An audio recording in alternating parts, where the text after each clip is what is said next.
será sobre colisões, nesse sentido, dando continuidade a um estudo que a gente iniciou na última aula. A gente vai iniciar essa aula classificando os possíveis tipos de colisão. Então, vamos descrever algumas coisas importantes. Então, colisões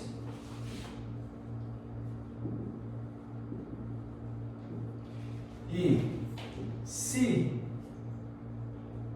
a colisão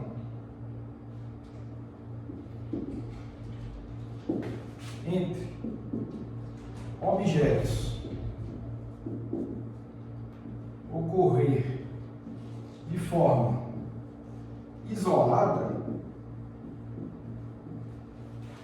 ou seja, sem interferência externa, sem forças externas, a gente sabe que a quantidade de movimento do sistema é igual antes e depois, se conserva. A gente viu na aula passada, se a gente tem um evento envolvendo corpos e que a força externa seja nula, ou seja, você não tem nenhuma interação desse seu sistema que está sendo processado, nenhuma interação externa a ele, então você pode inferir que a quantidade de movimento total do sistema é igual antes e depois, elas conservam. No caso de colisões, é um tipo de evento em que, se você não oferece nenhuma interferência externa com relação a corpos que não estão participando da colisão, então, para essa colisão, você sempre pode inferir que a quantidade de movimento ela é conservada, porque na colisão você só tem forças internas ao sistema. Os objetos que colidem, eles exercem forças uns sobre os outros, mas se você tem a ausência de forças externas, então a quantidade de movimento do sistema total se conserva. Então, esse é um ponto que eu quero reescrever agora. Então, se a colisão entre objetos ocorrer de forma isolada que eu quero dizer é isso, sem interferência externa, a quantidade de movimento se conserva.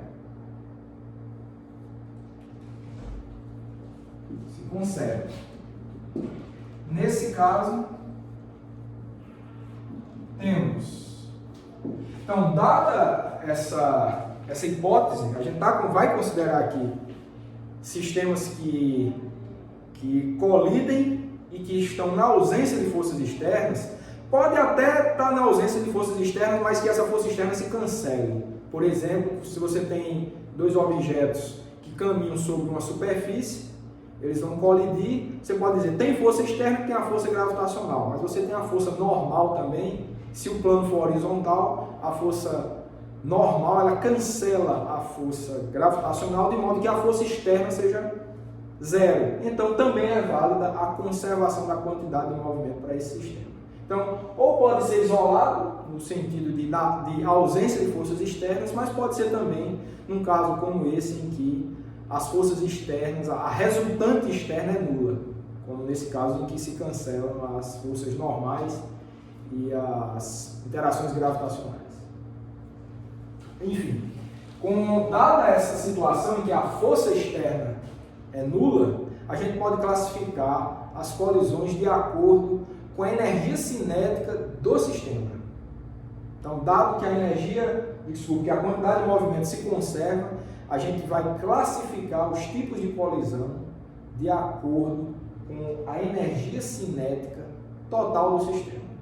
Então, vamos fazer isso agora. Então, colisão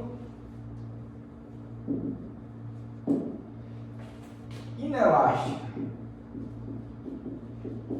É o primeiro tipo de colisão que eu quero definir aqui. A colisão ela é dita inelástica se a energia cinética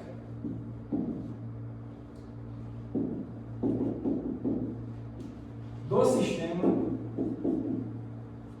não se conserva. Essa é a primeira definição. Então perceba que para que uma colisão exista, é necessário que ao menos um dos objetos que colidem esteja em movimento. Dois objetos parados, eles não podem colidir. Então, pelo menos um tem que estar em movimento. Se pelo menos um está em movimento, é porque ele tem velocidade, e se ele tem velocidade, é porque ele tem energia cinética. Então, antes da colisão, esse sistema necessariamente tem alguma tem uma quantidade de energia cinética vinculada a ele. E após a colisão, parte dessa energia cinética ela pode ser dissipada. De que forma? Na forma de som. Dois objetos colidindo pode gerar som, pode gerar calor. Então, som e calor são formas de energia, e essas formas de energia dissipadas, no sentido que você não pode recuperar para utilizar da maneira que você queira, então por isso que você chama de energias dissipadas, elas foram oriundas da energia cinética inicial dos objetos. Então, após a colisão, a energia cinética, nesse caso, vai ser menor do que era antes da colisão, porque parte daquela energia foi transformada em som ou em calor. Às vezes até em luz também, se sair alguma faísca, o calor, enfim. Você pode enquadrar esse tipo de energia como calor também. Então, calor e som, basicamente, são os tipos de energia que podem ser dissipadas por conta da colisão. Então, quando isso acontece, você diz que a colisão é inelástica e, é claro, esses são os tipos de colisão que vemos cotidianamente. Sempre algum tipo de energia vai ser gerada por conta de uma colisão, ou som, ou calor, ou algum outro tipo. Bom, então, mas o que tem que ficar claro é que, mesmo não conservando a energia cinética total do sistema, isso daqui ainda é válido. Se essa colisão ocorrer na ausência de interações externas, então a quantidade de movimento, essa sim é conservada. O que não é conservado é a energia cinética. Então, que fique claro isso.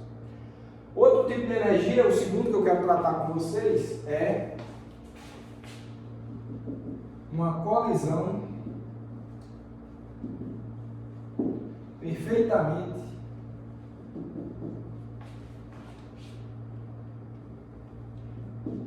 inelástica.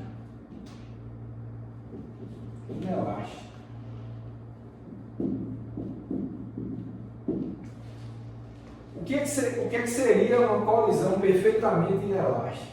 Né? Quando ou se os objetos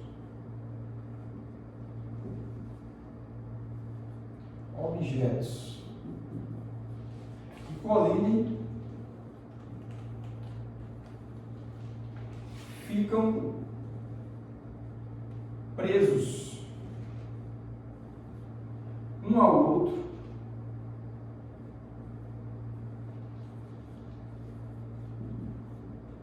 após a colisão.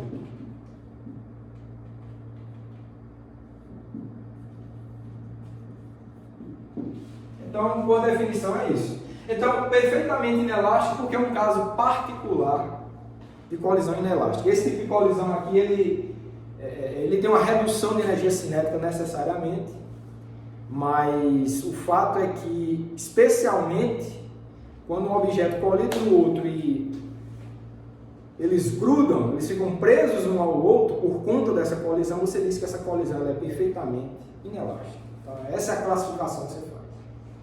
Então, esse é um caso particular desse, certo? Então, dissipa a energia cinética também, apesar de que a quantidade de movimento se conserva se essa colisão ocorrer de forma isolada, mas se os objetos ficaram presos um ao outro, dissipou parte da energia cinética, é uma colisão inelástica, mas como é um caso especial em que os objetos ficam grudados, a gente chama colisão perfeitamente inelástica.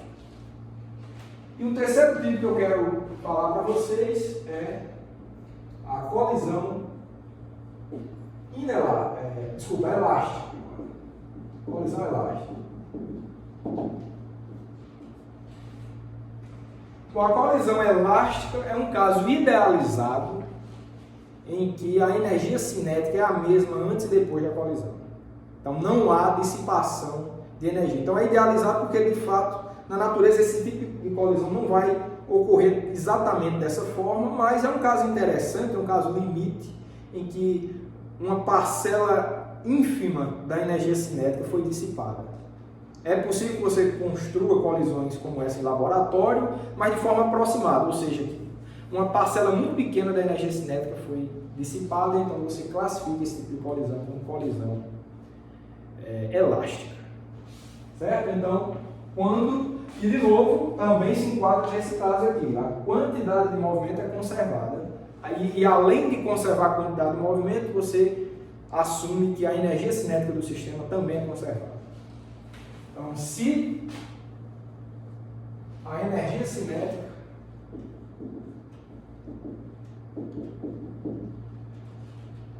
do sistema é conservada. É isso. Essa é a classificação que eu quero falar para vocês. Então, dito isso, a gente vai começar a estudar especificamente esses três tipos de colisão e ver o que cada um tem de diferente em relação ao outro em termos quantitativos. Qualitativamente, essa é a diferença, então vamos estudar quantitativamente. Então, o que a gente vai tratar agora é o caso de colisões inelásticas em uma dimensão. Colisões inelásticas em uma dimensão.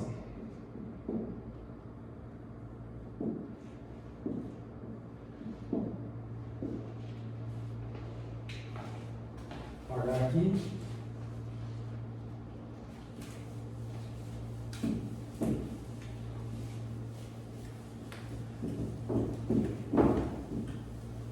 Em uma dimensão, porque a gente está tratando uma situação idealizada, certo? Que eu acabei de apagar aqui é que a quantidade de movimento ela vai se conservar.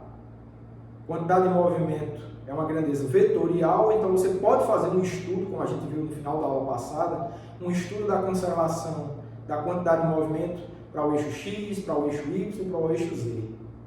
Mas nesse caso aqui que a gente está começando a abordar essa situação aqui, vamos para o caso mais simples, em que a colisão ela ocorre em uma dimensão, ou seja, você só precisa de um eixo para estudar essa colisão. Ou seja, antes da colisão, esses objetos estavam confinados a um eixo, pode ser o eixo X, e após a colisão, por acaso, essas partículas, esses objetos que colidem, ainda vão estar confinados nesse eixo. Então é como se fosse uma colisão frontal, de fato. Ela não vai haver um desvio dessa trajetória, na verdade, na direção da trajetória. Tudo ocorre ao longo de um eixo. Isso é mais simples porque a gente não vai precisar, pelo menos nesse caso, de abordar em termos de vetores. Tudo está ocorrendo em uma dimensão, a gente só precisa se preocupar com a intensidade das velocidades desses objetos antes e depois da colisão. Então, o que a gente vai fazer aqui é um estudo de como as velocidades desses objetos que colidem vão ser alteradas por conta da colisão, dado que conserva a quantidade de movimento e dado que, no caso inelástico, não conserva a energia cinética do sistema. Então, o que a gente vai fazer é isso. Então, considere a seguinte situação. A seguinte situação. Então, o que você tem, eu vou fazer um esboço aqui de um momento antes da colisão, certo? Eu vou botar aqui o eixo X,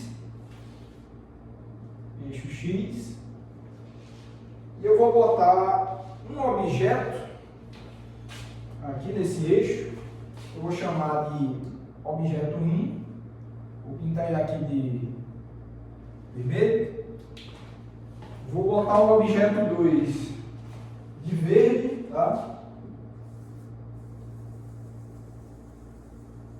Então, esse aqui é o objeto 2, verde, e a gente vai supor a seguinte situação. Eu vou chamar esse aqui de corpo 1. Esse aqui vai ser o corpo 2. Esse corpo 1 ele tem uma massa M1. Esse corpo 2 tem uma massa M2. esse objeto aqui tem uma velocidade V1 e de intensidade, tá certo? Eu não preciso me preocupar com o vetor, porque está tudo no eixo. Então tá óbvio aí que está no eixo X, no caso aqui indo para a direita. E esse corpo 2, ele também vai ter uma velocidade, vou apagar aqui, né? Corpo 2, né? E esse aqui vai ter uma velocidade V. Eu vou botar na mesma direção, tá? Vou botar na mesma direção aqui. V2i. V2i. Esse aqui é o corpo 2. Então vamos supor que a situação é essa, certo? Você tem um objeto vermelho aqui, que é o objeto 1. Você tem o objeto 2, que é esse verde.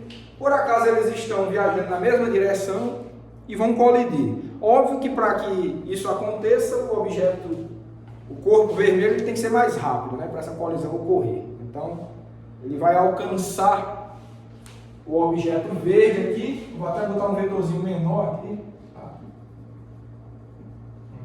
Como se fosse uma intensidade menor, né? V2i, de modo que ele alcança e vai haver uma colisão. E depois da colisão, o que vai acontecer é o seguinte: então eu vou desenhar a mesma situação de novo. X. O objeto M2 eu vou botar aqui.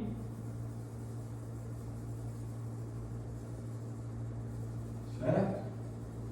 O objeto M2 está aqui. E o objeto M1, eu vou botar ele aqui. Um pouquinho mais para a direita do que estava antes. Vamos dizer que essa aqui é a situação depois da colisão. Esse é um objeto com massa M1, esse é um objeto com massa M2.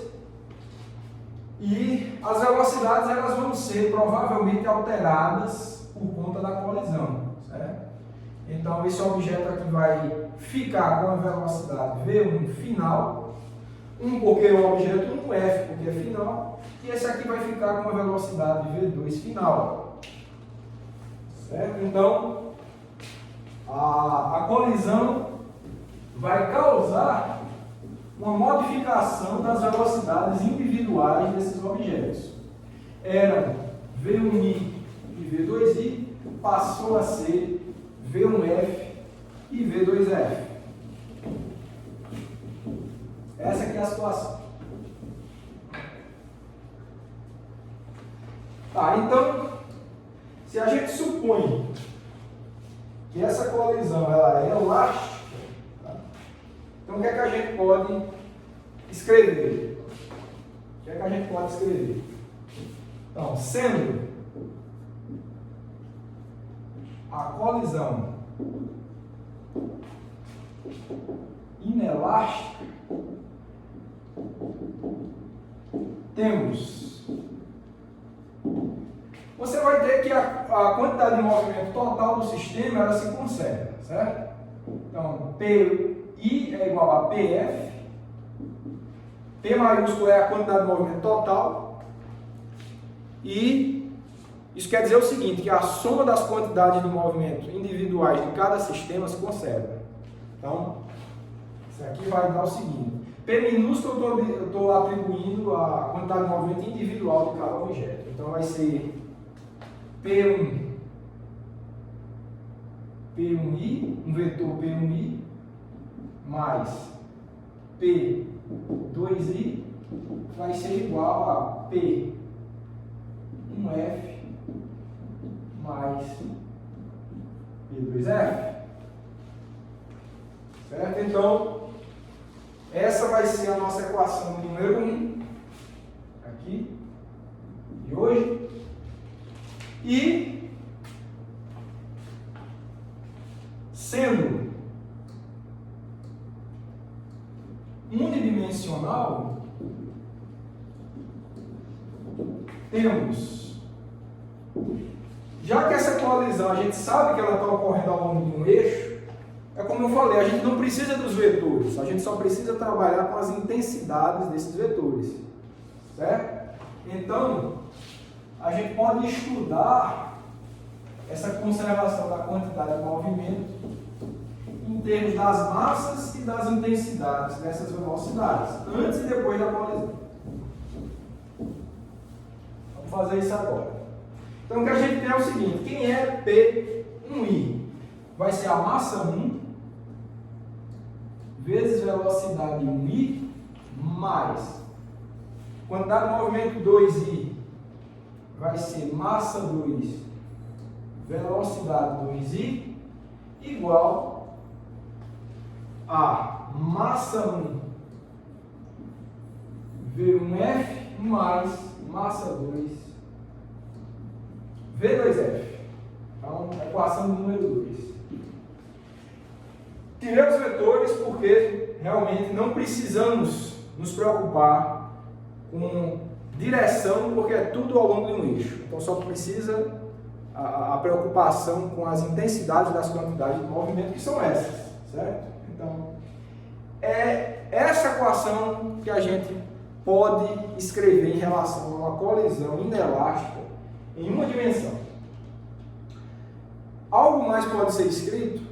Não pode ser mais nada escrito, porque a única coisa que a gente sabe é que a quantidade de movimento se conserva e que a energia cinética não se conserva. Se a energia cinética ela não se conserva, a gente não pode escrever nada sobre a energia cinética. Absolutamente nada. Então, a gente só sabe que não se conserva, então não dá para escrever igualdade nenhuma com relação à energia cinética. Então, a gente tem essa situação aqui, e a partir disso, o que é que a gente pode dizer? Bom, se a gente só tem uma equação relacionada nesse caso, que é essa equação número 2, uma equação ela consegue te dar o valor de uma variável, de uma incógnita, certo? Então, se a gente souber as massas do sistema, então a gente tem quantas variáveis aqui? A gente tem 6 variáveis, né? 2 massas, 2 velocidades iniciais e 2 velocidades finais, certo? Então, 6 variáveis. Se a gente conhecer 5, a gente pode encontrar outra. Então, por exemplo, se a gente conhece as 2 massas, conhece as 2 velocidades iniciais e conhece uma das velocidades finais, a gente pode encontrar a outra velocidade final.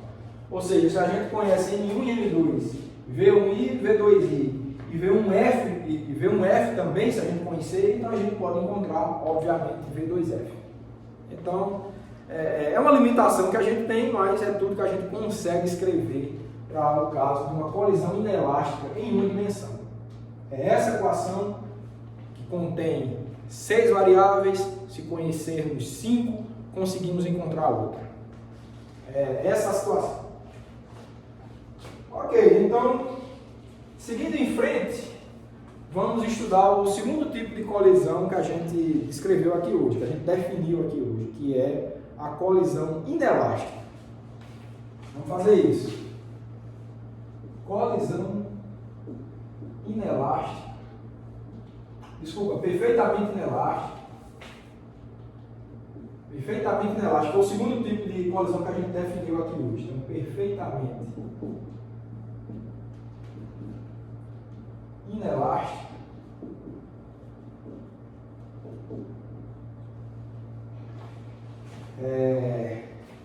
A gente vai tratar também em uma dimensão, certo? Em uma dimensão. Colisão perfeitamente inelástica. Bom, o desenho que a gente vai fazer vai ser parecido com esse, certo? Então a gente vai fazer assim, ó. Antes, a gente vai ter uma situação parecida com aquela ali. Então temos o eixo X, né?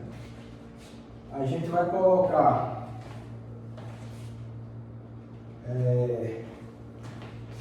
o objeto vermelho, né?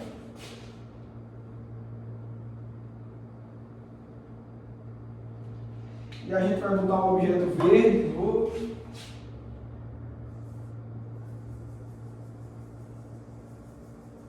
Certo? Vou botar massa M1 e massa M2. Lembre-se que a colisão perfeitamente inelástica é aquela que os objetos vão ficar presos após a colisão.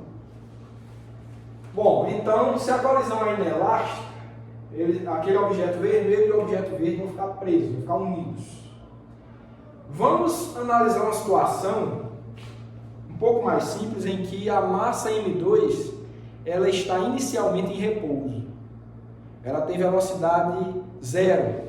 Então, o que a gente vai atribuir aqui é uma velocidade V2i igual a zero, certo?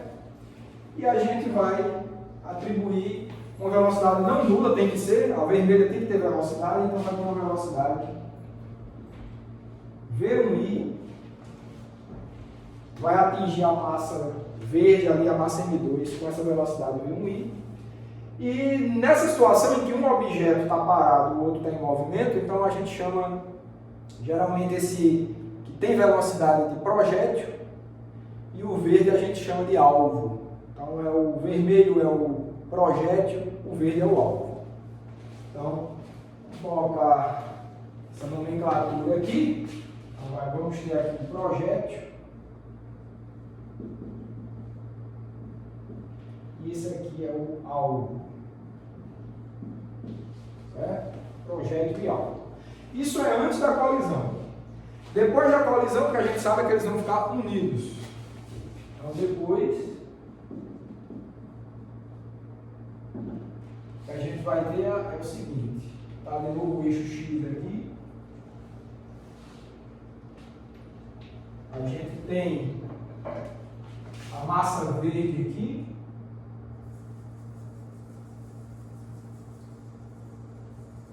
Massa verde. E a massa vermelha, né? Unida aqui.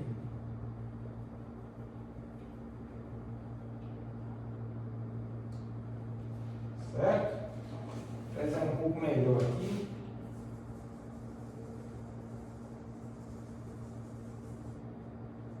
Eles ficaram unidos.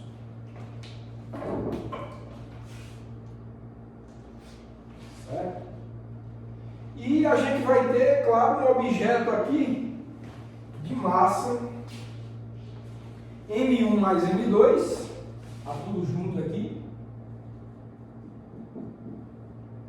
e uma velocidade comum aos dois, porque eles estão unidos, V maiúsculo aqui, certo? Uma velocidade V maiúsculo. E a gente vai querer fazer um estudo parecido com esse aqui. A única coisa que a gente sabe é que a quantidade de movimento se conserva, né? A energia cinética ela não se conserva. Então, dada a conservação da quantidade de movimento, o que é que a gente pode escrever em relação a essas variáveis que estão ali? Vamos ver agora.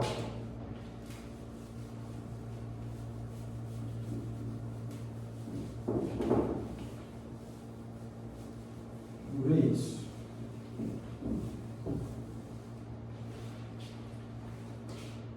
Bom,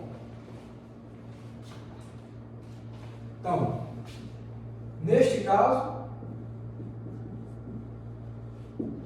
temos, então, pela conservação da quantidade de movimento, vamos fazer, tem todos esses passos aqui, né, que eu não vou reescrever, eu já vou escrever em termos das quantidades de movimento individuais. A gente sabe que a quantidade de movimento total se conserva, e que a gente consegue escrever essa quantidade de movimento total em termos das quantidades de movimento individuais. Vamos ver o que é que a gente pode escrever em relação a isso. Bom, antes a gente tem o seguinte, qual é a quantidade de movimento total desse sistema antes da colisão?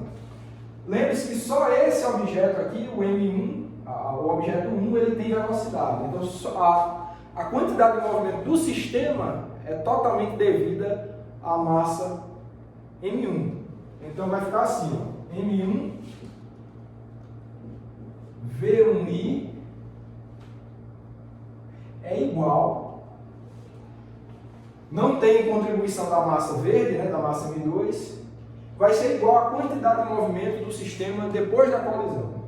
Só que depois da colisão é como se você tivesse uma massa grande M1 mais M2, então a quantidade de movimento total vai ser M1 mais M2, e a velocidade do conjunto é V maiúsculo.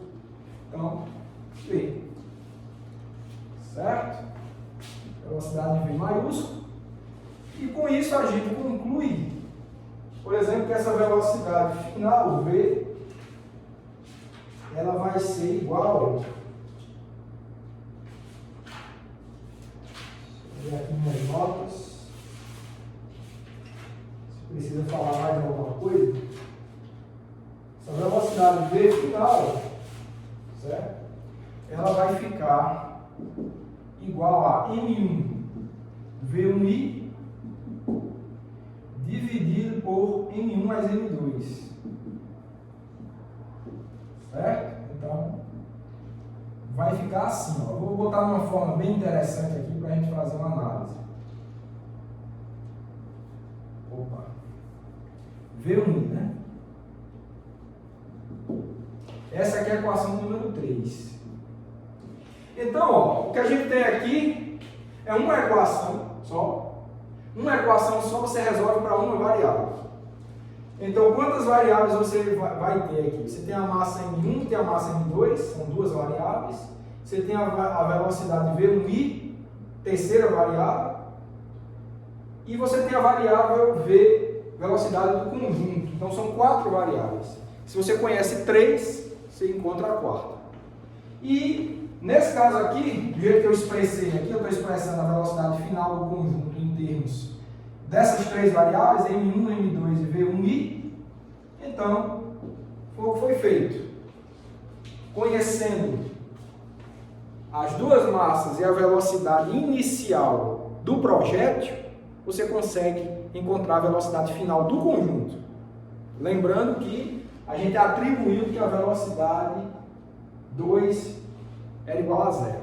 A velocidade é um alvo, né? Está em repouso. Então, com essas considerações, a gente conseguiu encontrar essa equação número 3 que descreve a velocidade final do conjunto, depois da qualidade. Tá certo, agora observe que, note que, né? Note que essa velocidade final do conjunto, ela é menor que a velocidade inicial. Por quê? Porque esse parênteses aqui, ele é menor do que 1, né? Se você observar esse parênteses aqui, está pequenininho aqui, esse parênteses aqui, por isso que eu escrevi esse parênteses, ele é menor do que 1. O que está dentro desse parênteses é um número menor do que 1, porque você tem a massa 1 no numerador e massa 1 mais massa 2 no denominador. Então, necessariamente, o número que está aqui dentro desse parênteses vai ser um número entre 0 e 1, certo? Mas é menor do que 1, um número positivo menor que 1. Então, por conta disso, necessariamente a velocidade final do conjunto ela vai ser menor do que a velocidade inicial do projétil. Certo? Então, isso é até intuitivo, né? Você tem uma massa em repouso, vem outra em movimento, eles vão grudar, então é intuitivo que essa que essa velocidade final do conjunto seja menor do que a velocidade do projétil. Então, os cálculos mostram isso daqui, tudo isso baseado na conservação da quantidade de movimento, que é tudo que a gente pode falar em relação a uma colisão inelástica ou perfeitamente inelástica como essa. A energia cinética, a gente só sabe que ela não se conserva, então não dá para escrever equação nenhuma com base na energia cinética desse sistema. Certo? Então, o que vamos fazer em seguida é estudar o terceiro caso que a gente definiu aqui, que é o caso das colisões elásticas. Vamos ver isso agora. Vamos estudar colisões elásticas em uma dimensão, a exemplo do que a gente está fazendo aqui.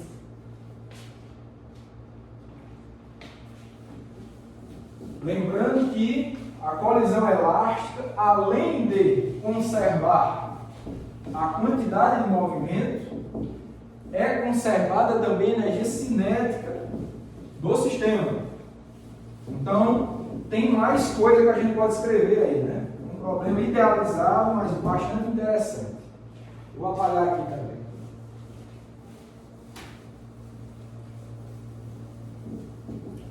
E, de novo, a gente vai se restringir ao estudo de uma colisão em uma dimensão.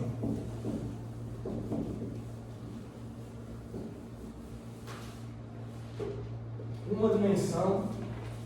Depois a gente relaxa isso e vai estudar um caso de 2 dimensões, que é bem interessante.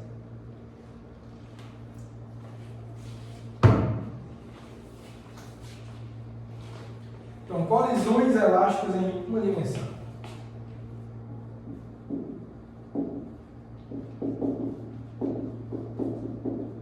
Elásticas em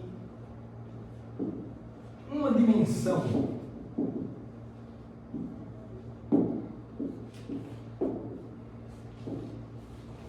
Tá bom? Bom, então considere a seguinte colisão. A seguinte colisão.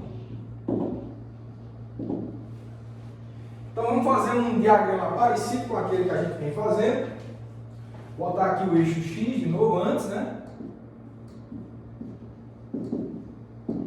Então a gente vai ter um eixo X aqui.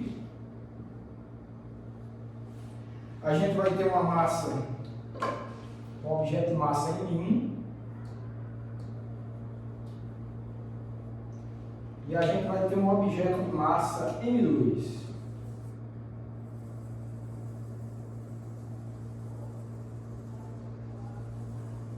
Certo? Então, um objeto de massa M1 e um objeto de massa M2.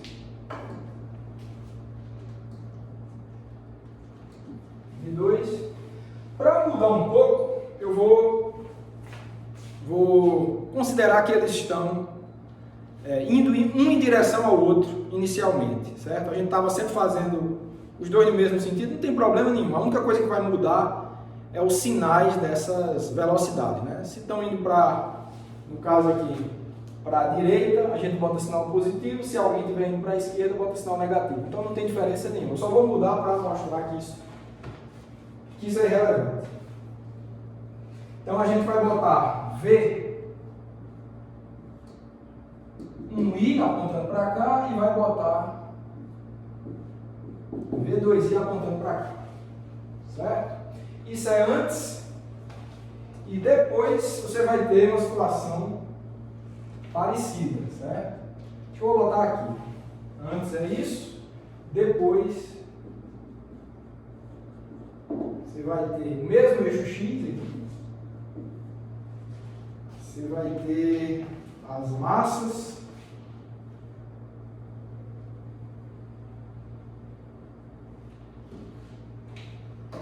M1 e M2.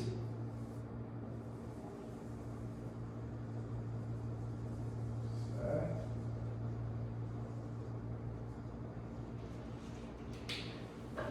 M1 e M2. E as velocidades a gente vai supor que elas colidiram e mudaram de... As duas se inverteram, né? Então eu vou botar V1F indo agora para a esquerda, e eu vou botar V2F indo para a direita. Então elas, colisão frontal, elas bateram e inverteram suas velocidades. Como é uma colisão na ausência de interações externas resultantes, tá? Talvez eu não comentei nesses casos, você pode dizer, vamos supor que é um objeto que está aí na superfície horizontal, né? Tem os pesos deles, isso é uma força externa, né? Que é a Terra. O sistema é as duas massas, são as duas massas. Né? Você tem uma interação gravitacional que é da Terra, é outro objeto. Mas se você tiver uma superfície, tem força normal também, a superfície é outro objeto, que não faz parte do sistema.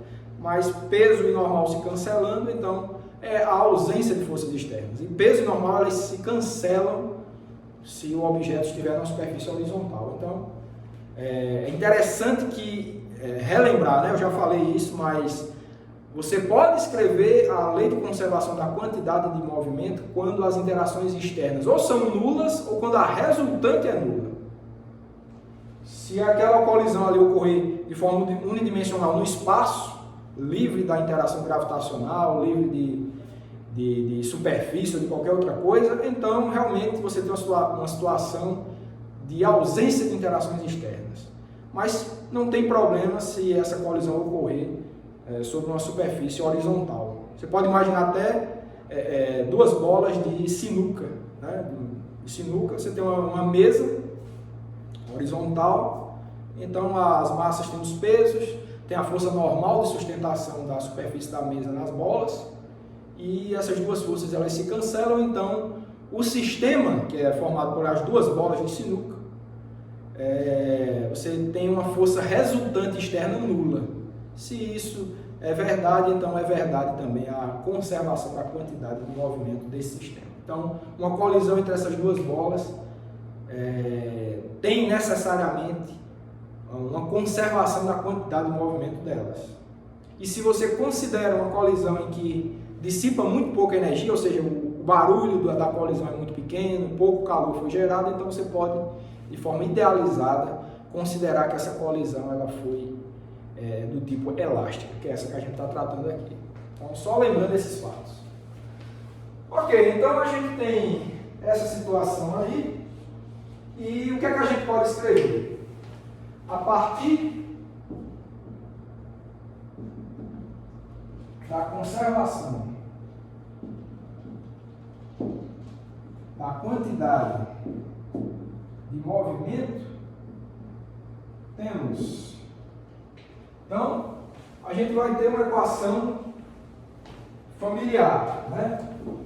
Muito similar àquela que a gente escreveu no caso das colisões inelásticas. Né? A gente vai escrever a mesma equação porque é simplesmente a equação de conservação da quantidade de movimento.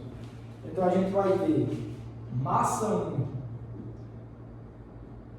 velocidade 1 inicial, mais massa 2, velocidade 2 inicial, igual a massa 1, velocidade 1 final, mais massa 2, velocidade 2 final. Essa, creio eu, é a equação número 4. E, de novo, lembrando que foi uma equação escrita com base na lei de conservação da quantidade de movimento. Mas essa colisão é elástica. Se a colisão é elástica, a gente tem mais uma informação importante além dessa. A gente sabe também que a energia cinética do sistema ela é conservada, ou seja, a energia cinética total do sistema é igual antes e depois da colisão. Então, o que é que a gente pode escrever em relação a isso? Então, para a conservação da energia cinética,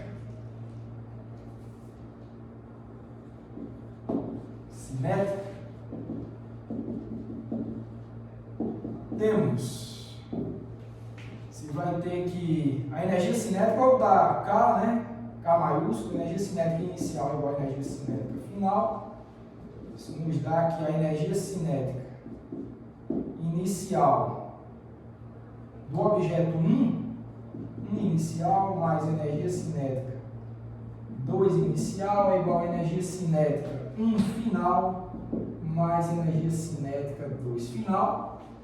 E isso nos dá o seguinte, que a energia cinética inicial do objeto 1 vai ser 1 meio de M1 V1I ao quadrado, mais que a energia cinética inicial do objeto 2, 1 meio da massa 2, velocidade 2 inicial ao quadrado, que é igual a 1 meio massa 1, velocidade 1 final, quadrado, mais 1 meio, massa 2, velocidade 2 final, ao quadrado, equação 5. Perceba que esses fatores 1 meio eles podem ser cancelados, né? Então a gente não precisava deles, mas eu escrevi só para lembrar a energia cinética. Bom, então a gente tem essas duas equações. Uma que foi escrita a partir da conservação da quantidade de movimento e outra que foi escrita a partir da conservação da energia cinética. Bom, duas equações envolvendo as mesmas variáveis. Quais são as variáveis que a gente tem aí? Duas massas, M1 e M2, duas velocidades iniciais, V1i e V2i, duas velocidades finais, V1f, V2f. 6 variáveis. Porém, a gente tem duas equações. Com duas equações envolvendo as mesmas variáveis, a gente consegue resolver, encontrar duas se a gente não conhecer. Ou seja, se a gente conhece 4 dessas 6 variáveis, com essas duas equações, 4 e 5, a gente consegue encontrar as outras duas. Então, duas equações, é um sistema de equações, uma de primeira, né, do primeiro grau nas velocidades, outra do segundo grau nas velocidades, mas que duas equações te permitem encontrar duas incógnitas. Então, se são 6 variáveis, se conhecermos 4, podemos encontrar as outras duas. Nesse caso específico, se a gente conhecer, por exemplo, as duas massas e as duas velocidades iniciais, a gente consegue encontrar as duas velocidades finais. Então, só precisa conhecer as duas massas e as duas velocidades iniciais, que é essa situação aqui, ó. Você conhece as duas massas e conhece as duas velocidades iniciais, você consegue encontrar quem são as duas velocidades finais, porque você tem duas equações para isso. Então, o truque que se faz é fazer uma manipulação com essas duas equações aqui, 4 e 5, e expressar as velocidades finais, V1 final e V2 final, em função das outras variáveis, M1, M2, V1i e V2i. Eu não vou fazer esse cálculo, os detalhes desse cálculo, não é difícil, mas porém é um pouco longo. Eu vou deixar como exercício para vocês a manipulação dessas duas equações e expressar a resposta, né? Expressar como é que fica a cara de V1f, V2f em função de M1, M2, V1i e V2i. Eu só vou botar o resultado, mas eu acho interessante que se vocês puderem trabalhar com essas duas equações para encontrar a expressão de V1f e V2f, é um trabalho interessante e muito rico, porque vocês vão ver que as informações são bastante relevantes, a gente vai tirar bastante física, bastante fenomenologia a partir dessas equações que a gente vai encontrar. Então, eu vou botar aqui o resultado e deixo como exercício para vocês. Então, eu vou apagar aqui, certo? Apagar aqui e botar o resultado.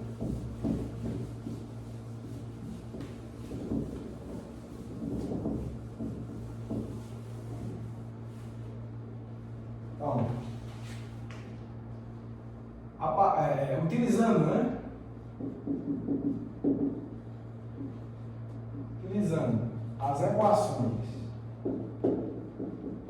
4 e 5, utilizando as equações 4 e 5, podemos encontrar V1f e V2f em função de M1, M2, V1i e V2i. Como é que fica? As expressões são as seguintes. Olha, V1f vai ser igual a M1 menos M2, M1 menos M2, dividido por M1 mais M2,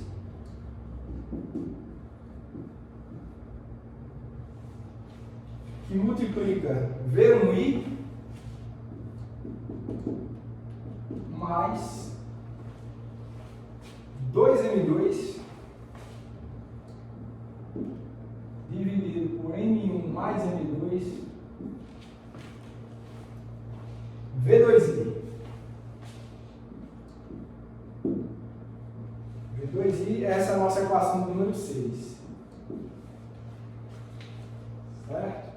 E eu vou botar também a expressão para V2F.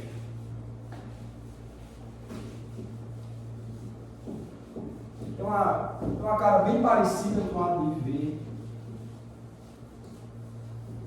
V1F.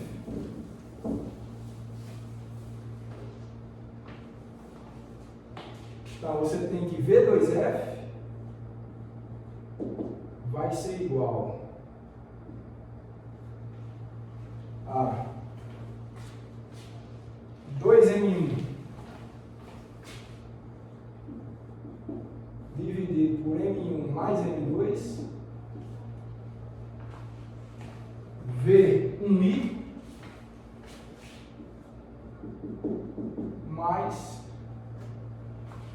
M2 menos M1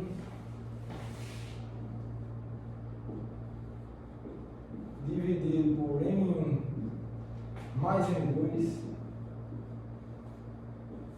V2I. Essa é a equação 7. Então percebam que, de fato, estão escritas aqui as duas velocidades finais, V1F e V2F, em função das massas M1 e M2 e das velocidades iniciais V1I e V2I. Mesma coisa aqui, tá? São velocidades finais escritas em função das velocidades iniciais e das massas dos objetos. Então, esse é o exercício que eu deixo para vocês. Eu queria que vocês tentassem encontrar esses dois resultados aqui, das equações 6 e 7, manipulando as equações 4, que eu apaguei, e 5. Dá para encontrar, certo? É um cálculo um pouco longo, mas não é nada tão difícil, não. É uma manipulação interessante. Certo? Então, é isso. Tendo aí esses dois resultados para o caso da energia, da colisão elástica. Se a colisão for elástica, em uma dimensão, estão aí as expressões das velocidades finais dos objetos em função das velocidades iniciais e de suas massas. Ok.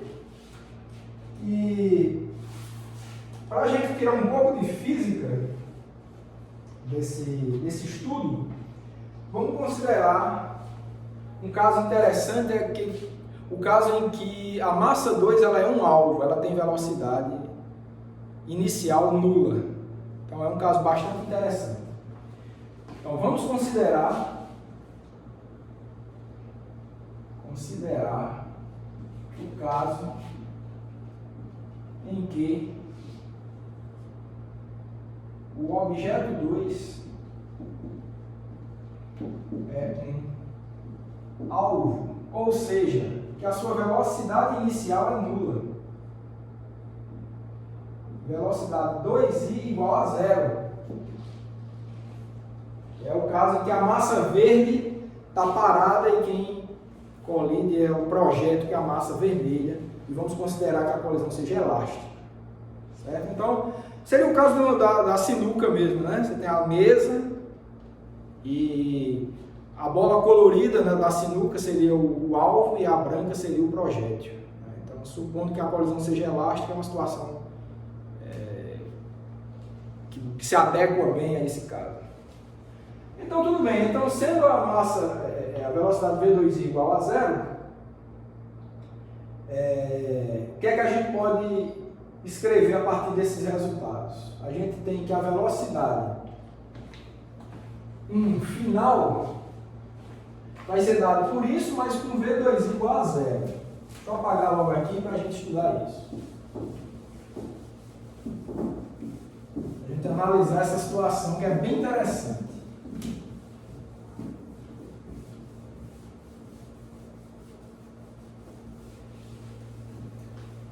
Então, o que é que a gente tem?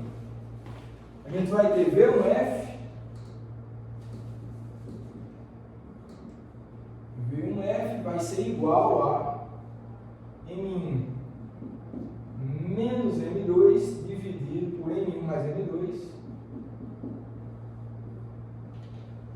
V1I.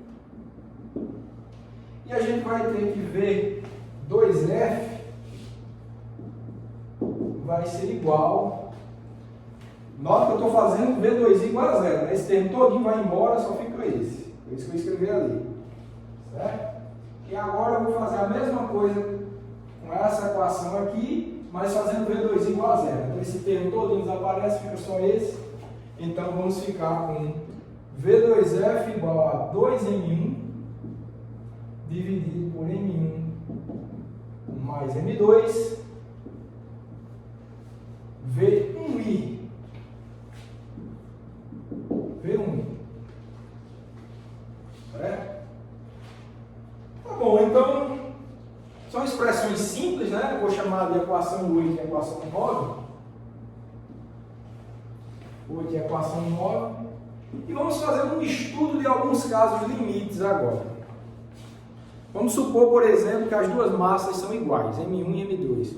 Que é parecido com o caso da sinuca, né? As bolas têm mais ou menos a mesma massa. Então, casos especiais. Vamos estudar alguns casos especiais. E o primeiro caso especial é massas iguais.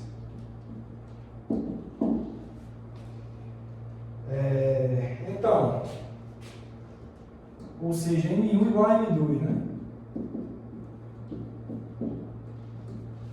Se M1 for igual a M2, o que é que a gente vai ter? A gente vai ter que V1F. Ó, se M1 for igual a M2, M1 menos M2 dá zero. Então, esse parênteses dá zero e tudo dá zero. Então, a gente tem um caso que V1F igual a zero e V2F M1 igual a M2, né? Então, se M1 for igual a M2, esse denominador aqui vai dar 2M1, né? Porque M2 é igual a M1.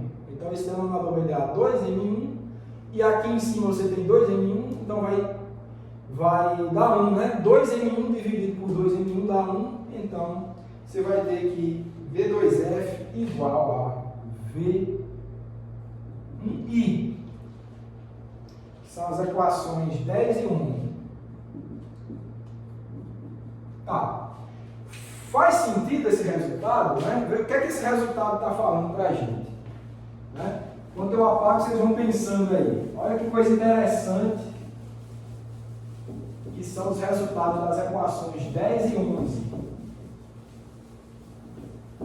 As equações 10 e 11, elas dizem o seguinte.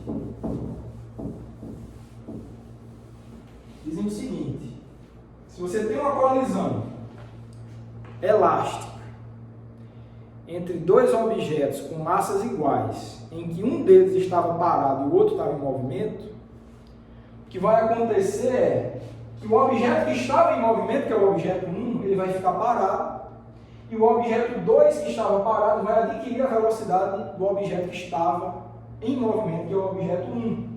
Ou seja, você vai ter uma situação mais ou menos assim, você tem um objeto parado, que é o alvo, você tem um projeto, massas iguais, ele vem, bate, para e o outro vai ficar com a velocidade que o outro tinha, que o projeto tinha anteriormente. Então, o que essas equações nos disseram foi isso. Porque você tinha V1i não nulo e V2i zero. Depois da colisão, inverteu. O projeto ficou com massa, com velocidade nula e o alvo adquiriu a velocidade que tinha o projeto antes da colisão. Então, talvez numa colisão em sinuca alguém já viu alguma coisa parecida, né? Que a bola branca, que é o projétil, bate, a colorida adquire a velocidade dela e a branca fica praticamente em repouso, né? Então, no caso idealizado, no caso da situação da colisão elástica, seria exatamente isso que iria acontecer. Vamos para o segundo caso especial, que eu quero abordar com vocês aqui. Esse segundo caso especial seria o caso do alvo maciço. O caso do alvo maciço é o caso em que a massa M2 ela é muito maior que a massa M1. Certo? Esse símbolo aqui quer dizer muito maior. Vamos supor que a massa 2 é 1000 kg e a massa 1 é 1 kg. Muito maior. que é que acontece? Né? O que é que acontece? Nesse caso, a velocidade 1 final, como é que fica? Olha, se a massa 2 for muito maior que a massa 1, esse denominador aqui vai ficar aproximadamente M2, né? Se M2 é muito maior do que M1, a soma dos dois vai ser aproximadamente M2. E o numerador também, você tem M1 menos M2, o numerador vai ficar aproximadamente menos M2. Então esse parênteses aqui vai ficar aproximadamente menos M2 dividido por M2, porque o M1 é irrelevante. Então o parênteses vai ficar aproximadamente menos 1. Então, se é menos 1, então V1F vai ficar aproximadamente menos V1I. Certo? E para V2F, o que é que ele fica? V2F vai ficar com,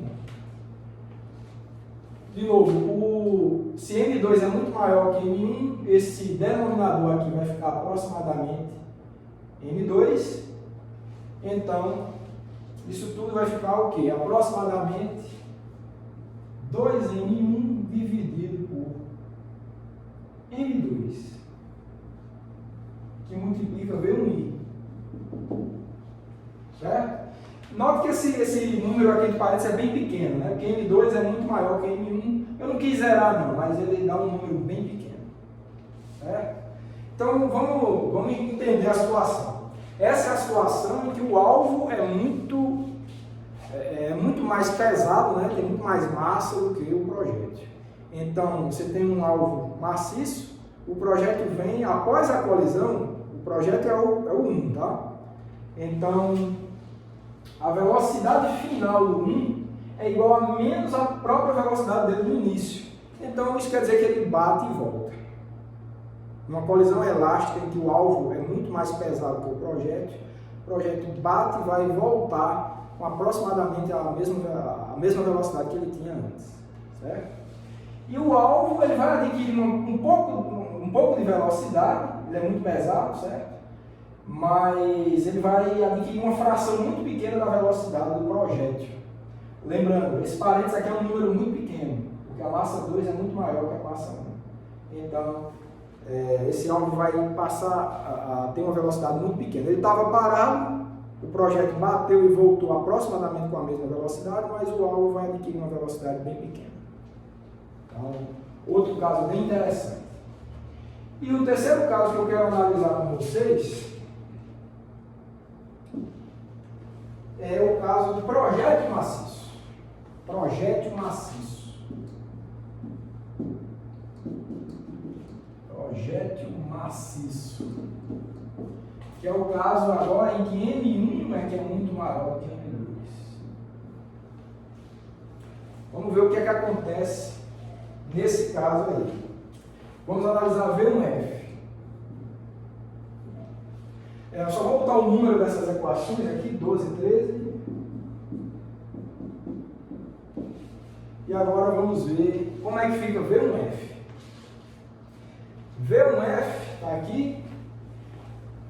Certo? É o caso em que M1 é muito maior que M2. Se M1 for muito maior que M2, esse numerador vai ficar aproximadamente M1. E o denominador também vai ficar aproximadamente M1. Certo? Então, M1 dividido por M1. Então, isso aqui vai ficar aproximadamente 1. Então, 1 vezes V1I. Então, V1F vai ficar aproximadamente igual a V1I, equação 14. E V2F. Como é que fica V2F? A gente olha para a equação 9. V2F fica assim. M1 é muito maior que M2, então o denominador aqui é aproximadamente M1. Então vai ficar 2M1 dividido por M1, aproximadamente, que vai ficar aproximadamente 2 desse parâmetro. Então, V2F vai ficar aproximadamente 2V1I. Certo? Equação 15. Equação química. Bom, e é isso, né? Então vamos analisar a física disso. Olha, de novo, é um alvo bem pequeno e o projeto é bem grande, uma massa muito maior. Então, o que essa equação aqui está dizendo é que a velocidade do projétil é aproximadamente a mesma. Ou seja, quando o projétil vem, ele bate no alvo que é leve e continua com a mesma velocidade. É como se ele nem percebesse a presença desse alvo, né? A velocidade continua aproximadamente a mesma. E o alvo, que é o 2, ele vai adquirir, estava em repouso, né?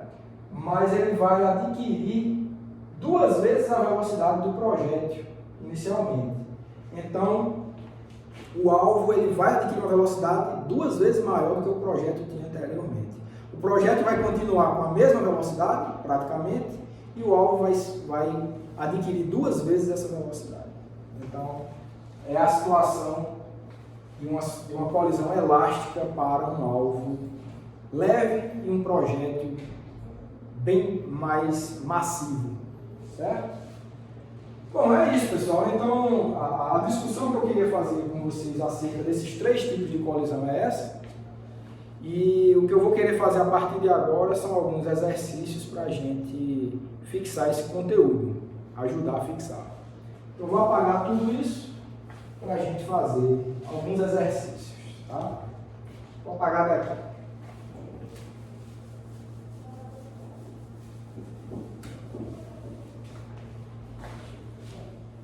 O primeiro exercício que eu quero discutir com vocês é o seguinte, né? Bom, ele tem um desenho, eu vou fazer primeiro o desenho, depois eu leio para que fique tudo mais claro. Então, você tem aqui exemplo, né? Então, você tem um piso, uma superfície horizontal, você tem uma parede, você tem um bloco de massa 2 kg, você tem outro bloco de massa 1 kg, você tem esse bloco aqui com velocidade 4 metros por segundo, e você tem uma mola presa a esse bloco da direita e a parede. Certo? Bom, então o exercício é com base nessa figura. Então vou ler para vocês. Bom, um bloco de 1 kg em repouso sobre uma superfície horizontal sem atrito está presa a uma mola indeformada com constante elástica 200 newtons por metro, que possui a outra extremidade fixa, como na figura. Um bloco de 2 kg se movendo a 4 metros por segundo colide com o bloco de 1 kg. Se os 2 blocos ficam presos um ao outro após a colisão unidimensional, qual a compressão máxima da mola que ocorre quando os blocos param por um instante?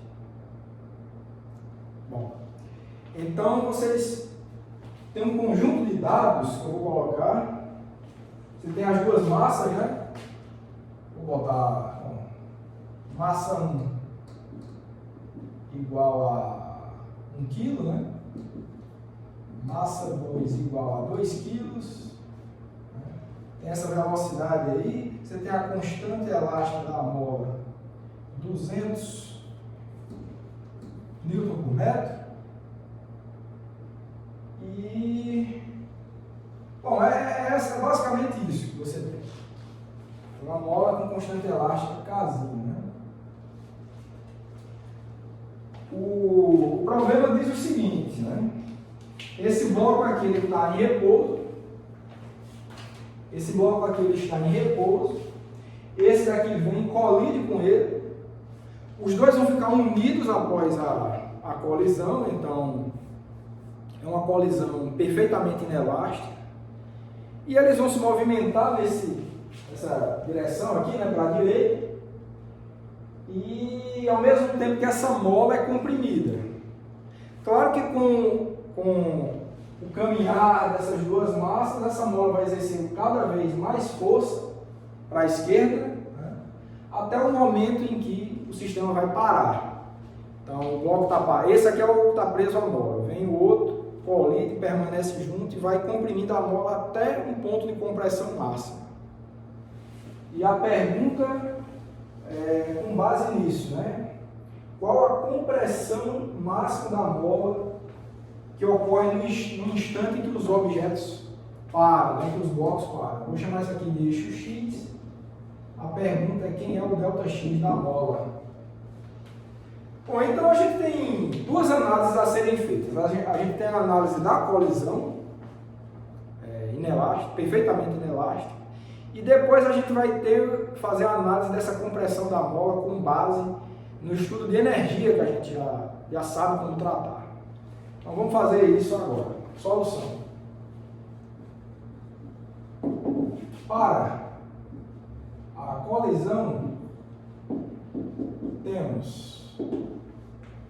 Então, o que a gente tem é o seguinte, que a quantidade de movimento inicial e a quantidade de movimento final são iguais, elas se conservam na colisão, tá, pessoal? Só esse I e esse F, é bom prestar atenção, é imediatamente antes da colisão e imediatamente depois, quando a mola ainda não está interferindo nesse movimento. Se você espera muito depois da colisão, essa mola vai começar a exercer uma força cada vez maior, então seria uma interferência externa. Então essa análise da conservação da energia mecânica, que eu estou escrevendo aqui, tem que ser com base antes da colisão, que eu estou chamando de início aqui, e esse final é imediatamente depois da colisão. Não pode esperar muito tempo não, porque a mola vai influenciar, vai ser uma força externa, certo? Os dois sistemas que você está analisando são os dois blocos. Esse é o sistema que colide, certo? Então, tem que ficar muito claro isso. Tá, então, o que é que a gente pode escrever a partir disso? Então, chama isso aqui de objeto 1, isso aqui é objeto 2, certo? Objeto 1 e objeto 2. Então, o que você tem para a colisão, você vai ter que a massa 1 vezes velocidade 1 inicial, mais massa 2, velocidade 2 inicial, vai ser igual ao conjunto que vai ficar unido, massa 1 mais massa 2 vezes velocidade final, aí, V maiúsculo. Só que a massa 2 aqui, ela está inicialmente em repouso, então esse termo todinho aqui é zero. Certo? Então a gente pode escrever que a velocidade final vai ser igual a M1 V1i dividido por M1 mais M2. Essa equação a gente encontrou quando a gente estudou colisões perfeitamente inelásticas. Mas eu só quero chamar a atenção aqui que essa velocidade, como eu falei, é a velocidade imediatamente após a colisão. Quando os blocos começaram a se mover juntos. Depois essa velocidade deverá diminuir por conta da ação da mola. Certo? Então, isso aqui é importante que se chame a atenção, a velocidade imediatamente após a colisão. Bom, sendo essa a velocidade imediatamente após a colisão, vamos analisar agora a situação após a colisão. Então, após a colisão, você tem um sistema unido, dois blocos unidos, que tem uma velocidade inicial V, e essa velocidade ela vai ser consumida por conta da ação da mola. E note o seguinte, é claro, você tem força-peso, tem força normal, essas forças se anulam, então, efetivamente, você só tem a ação da força elástica da mola. Força elástica é uma força conservativa. Então, nesse processo de compressão da mola, somente forças conservativas agem nesse sistema. E essa força conservativa, e pelo fato de só haver uma força conservativa realizando o trabalho, né, tem outras forças, que é peso e normal, mas não realiza o trabalho. Mas a única que realiza o trabalho é a força elástica. Então, como só temos forças conservativas realizando o trabalho, então é válida a conservação da energia mecânica. entre os momentos em que a mola começou a ser comprimida e o momento final de compressão máxima. Então a gente vai fazer uma análise agora de conservação da energia mecânica para esse processo de compressão da mola. Certo? Então, para a compressão da mola, a gente vai ter que a energia mecânica 1 é igual a energia mecânica 2. 1 é o momento em que a compressão começa, né? É o final da colisão, mas é o início da compressão, quando os blocos começam a se mover unidos. E o momento 2 é quando você tem a compressão máxima. Esse que é o ponto. Então a energia mecânica vai ser o quê? Energia cinética do conjunto mais energia energia potencial elástica que vai ser igual a energia cinética 2 mais energia elástica 2. Energia cinética do conjunto vai ser o quê? 1/2 da massa total do conjunto, que é M1 mais M2, e a velocidade desse conjunto no instante 1, que é no início da compressão, é justamente essa velocidade final da colisão. O final da colisão é o início da compressão da mola. Então, vai ser V quadrado. Não temos energia potencial elástica inicial, porque a mola ainda está distendida nesse instante, quando esse movimento do conjunto se inicia. No fim, no momento de compressão máxima, que é esse momento 2 aqui, você não tem energia cinética, porque os blocos param, os objetos param. Então isso aqui você vai ter igual a 1/2, que vai ser a energia potencial elástica da mola na compressão máxima, vezes a constante elástica, vezes o deslocamento de compressão da mola, tudo isso ao quadrado, e é esse ΔX que a gente quer descobrir. Esses fatores numéricos aparecem, e o que você vai ter é que ΔX vai ser igual a M1 mais M2 dividido por K, certo? Raiz disso tudo, esse V ao quadrado vai ter que tirar a raiz, que vai ficar somente V, certo? Então, deixa eu ver quanto que dá isso. Isso vai dar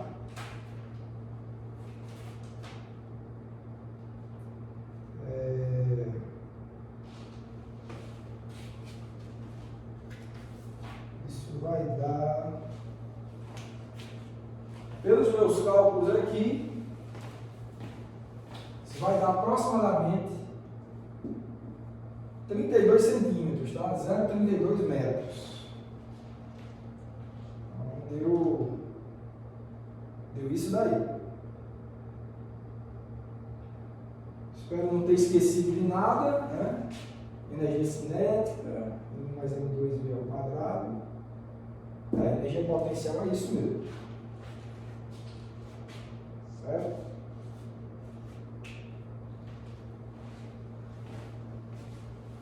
É isso daí. Bom, então vocês conferem aí esses cálculos e ver se está tudo em ordem, né? Faltou talvez expressar V, né? Que seria a velocidade, né? Só para deixar mais claro, né? Antes de botar esse passo, né? Tá tudo certo, tá?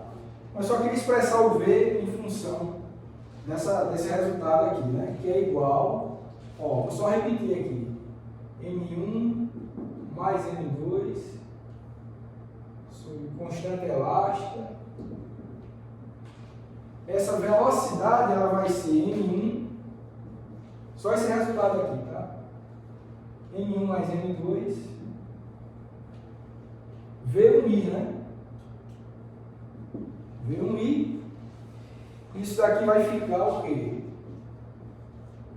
ΔX vai ficar uma raiz embaixo, né? Igual a M1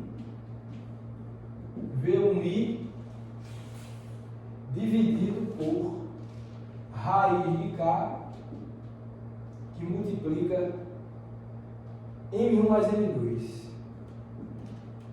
Tudo isso dentro da raiz. Né? Isso daqui vai dar aproximadamente 0,32 metros, como eu falei. Certo? Vai ficar com essa cara. Tá bom? Ok, então esse que é o resultado. Um problema aparentemente complicado, mas vocês veem que foram feitas duas análises. Uma para conservação da quantidade de movimento vinculada à colisão e outra análise da conservação da energia mecânica vinculada à compressão da bola. Com esses resultados a gente conseguiu encontrar quanto que esse sistema se deslocou junto até parar, ponto de compressão máxima. Bom, é isso. Vamos ver um outro exemplo agora, envolvendo colisões elásticas agora. Vamos ver um outro exemplo aqui.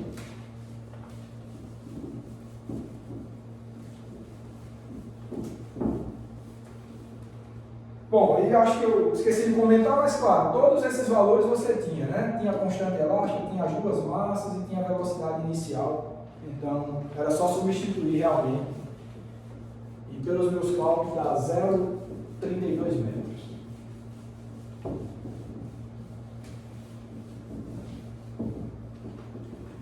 Aqui, a gente começar um novo exercício.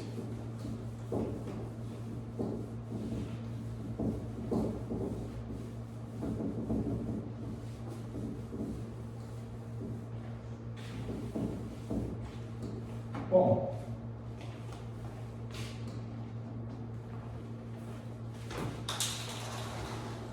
o próximo também tem um desenho, uma figura, vou botar aqui. É um piso. Você tem um bloco. Você tem uma massa, né? Deixa eu colocar aqui. Uma esfera, utilizar uma corda,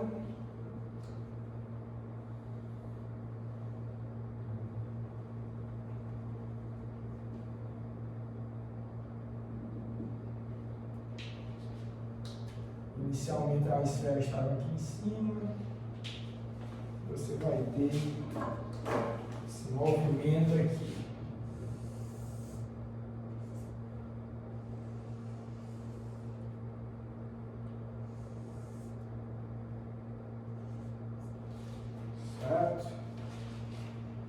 Bom, então é isso. Essa é a figura, eu vou ler o exercício. Essa figura, tá? Então, uma bola de aço de massa 0,5 kg é presa a um fio com 70 centímetros. 70 centímetros de comprimento que está fixo na outra extremidade. A bola então é solta quando o fio está na horizontal. Na parte mais baixa da sua trajetória, a bola bate em um bloco de aço de 2,5 kg, inicialmente em repouso sobre uma superfície sem atrito. A colisão é elástica. Ache, letra A velocidade escalar da bola e letra B, a velocidade escalar do bloco, ambas imediatamente após a colisão. Certo, então acho que vocês entenderam, né? Você tem uma superfície aqui sem atrito e um bloco em cima dessa superfície. Aqui você tem um ponto fixo, tem uma corda e tem uma esfera, uma bola de aço presa na extremidade. O que foi feito é, esticou aqui até essa altura, né? Igualzinho a altura aqui do fio, e você soltou, a bolinha vai fazer esse movimento, vai colidir aqui embaixo com o bloco. E o problema é saber quem é a velocidade adquirida pelo bloco, quem é a velocidade adquirida pela bola. imediatamente após a colisão. E temos alguns dados para esse problema, né? Eu vou chamar a bolinha de objeto 1, o bloco de objeto 2. Certo? Objeto 2. As massas M1 é da esfera meio quilo, a massa 2, 2,5 quilos, mais o fio, vou chamar esse comprimento do fio aqui de L, tá certo? L, 70 centímetros, que é 0,7 metros, e eu acho que isso daí já é suficiente, né? Quer saber a velocidade escalar da bola e também foi dito que a colisão ela é elástica. Então, isso é um fato importante que a gente pode utilizar aquelas equações que a gente encontrou para colisões elásticas. Bom, então, aqui eu acho que é um pouco o inverso do problema anterior, né? A gente vai ter uma colisão, mas ela vai ocorrer após essa bola cair essa altura, certo? Quando ela descer essa altura aqui, a gente vai descobrir quem é a velocidade, mas nessa queda dessa bola, nessa trajetória circular que ela vai fazer, só vai ter uma força realizando o trabalho, que é a força gravitacional. E essa força gravitacional ela é uma força conservativa, então essa é uma situação em que é conservada a energia mecânica da bola. Isso a gente pode usar para descobrir quem é a velocidade da bola no final aqui, ó, imediatamente antes da colisão. Então a gente vai fazer um estudo de conservação da energia mecânica da bola para entender qual é a velocidade da bola antes da colisão. Feito isso, utilizando as equações que a gente já encontrou para colisões elásticas, a gente consegue encontrar quem são as velocidades do bloco e da bola. Lembrando que o bloco está em repouso, seria o alvo, e o projétil seria a bola. Ela vai adquirir velocidade. Ela está em repouso aqui em cima, mas ela vai adquirir velocidade, vai chegar com a velocidade aqui embaixo. Bom, então vamos solucionar o problema. Solução. Para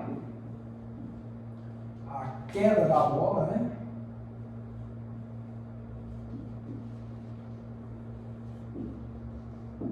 Temos. O que é que a gente tem para a queda da bola? Bom, a queda da bola é uma conservação de energia mecânica. Então a gente vai ter energia mecânica no ponto 1, que é aqui em cima, certo? Igual a energia mecânica no instante 2, que é aqui embaixo antes da colisão. A energia mecânica vai ser energia cinética 1 mais energia potencial gravitacional 1 igual a energia cinética 2 mais energia potencial gravitacional 2. A energia cinética da bola no ponto 1 aqui em cima é zero porque a bola estava em repouso. Aqui é zero. Certo? E aqui embaixo a gente pode atribuir o nosso zero do eixo Y nessa altura aqui, de modo que você pode anular a energia potencial gravitacional na bola embaixo. Então o que você tem é que a energia potencial gravitacional no ponto 1. Olha, se aqui é zero, essa altura aqui vai ser L, tá certo? Que é o comprimento do fio. Então a energia potencial gravitacional no início é massa da bola, que é M1, aceleração gravitacional G, vezes L, que é a altura. Isso daqui é igual a energia cinética no final, que vai ser massa da bola, ou no meio, né? Massa da bola M1 vezes velocidade da bola ao quadrado. Certo? Então, eu vou botar esse índice aqui, pessoal, V1i. Por que eu estou botando V1i? Porque ele vai corresponder exatamente à velocidade inicial da colisão. Tá certo? A gente vai fazer uma análise de colisão já já. E essa é a notação que a gente usa para a velocidade inicial do objeto 1, ou seja, antes da colisão. Então, a velocidade final aqui, que é o ponto 2, que eu estou analisando da energia mecânica, vai ser exatamente a velocidade inicial da colisão, da bola, que é o projétil. Então, por isso que eu estou usando essa notação aí, vai ser útil. Bom, as duas massas se cancelam, e o fato é que você encontra que a velocidade I vai ser igual a raiz de 2 vezes G vezes o comprimento L. Pronto, então essa é a velocidade com que a bola vai chegar para colidir, para iniciar a colisão aqui, que a gente pode considerar unidimensional aqui, né? Essa colisão vai ocorrer aqui ao longo da direção horizontal, pelo menos antes e depois, imediatamente antes, imediatamente depois da colisão, você considera como uma colisão em uma dimensão ao longo desse eixo X aqui. Então, para a colisão, temos. Aí sim, a gente vai para a letra A para analisar qual vai ser a velocidade da bola. A letra A ele mede a velocidade da bola, que é o objeto 1. Certo? O objeto 1. Lembrando que o problema falou que a colisão é elástica, então a gente pode utilizar os resultados que a gente obteve para colisões elásticas com alvo em repouso. Porque o alvo é o bloco, ele está em repouso. O objeto 2 está inicialmente em repouso. V2i igual a 0. A gente encontrou essas equações aí, esses resultados, né? Ao longo da aula, eu só vou substituir ali, que são o seguinte. Só quero recuperar essas equações aqui, que vai ser o seguinte: V1F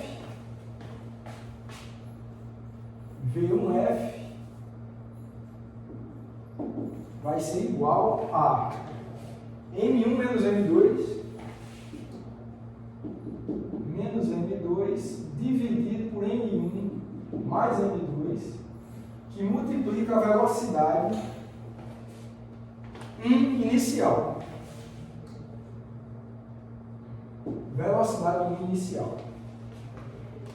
Certo? Essa equação a gente viu na aula de hoje, que era o caso de uma colisão elástica em uma dimensão com alvo em repouso. Bom, então, feito isso, né, é que a gente tem. Isso daqui vai ser igual a M1 menos M2, multiplica M1 mais M2. Quem é V1i? Olha, a gente encontrou aqui, ó, nessa análise da conservação de energia. Vai ser raiz de 2GL. Certo? G, só lembrando, 9,8, né? 9,8 metros por segundo ao quadrado e L 70 centímetros. Então você pode calcular isso daí e vai dar o seguinte: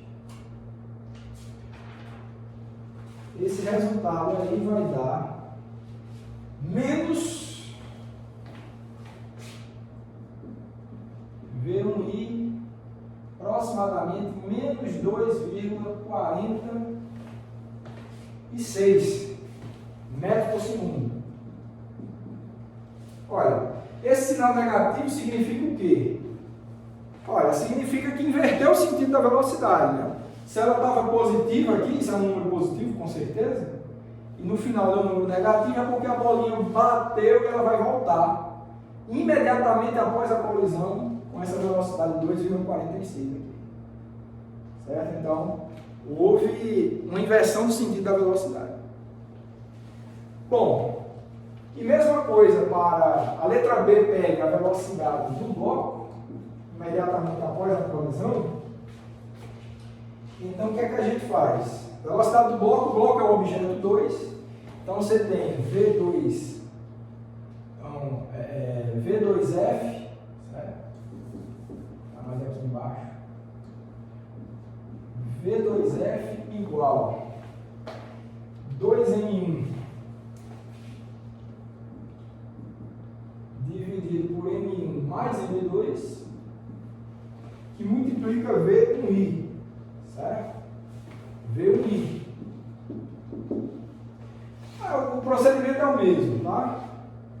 V1i a gente já encontrou aqui, então vai ser igual a 2m1 dividido por m1 mais m2, que multiplica a raiz de 2gl.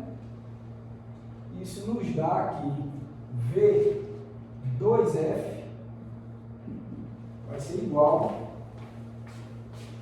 a 1,23 metros por segundo, tá? Eu botei igual ali, vou botar igual, mas deve ser aproximado, tá? 1,23 metros por segundo. Então essa é a velocidade do bloco após a colisão.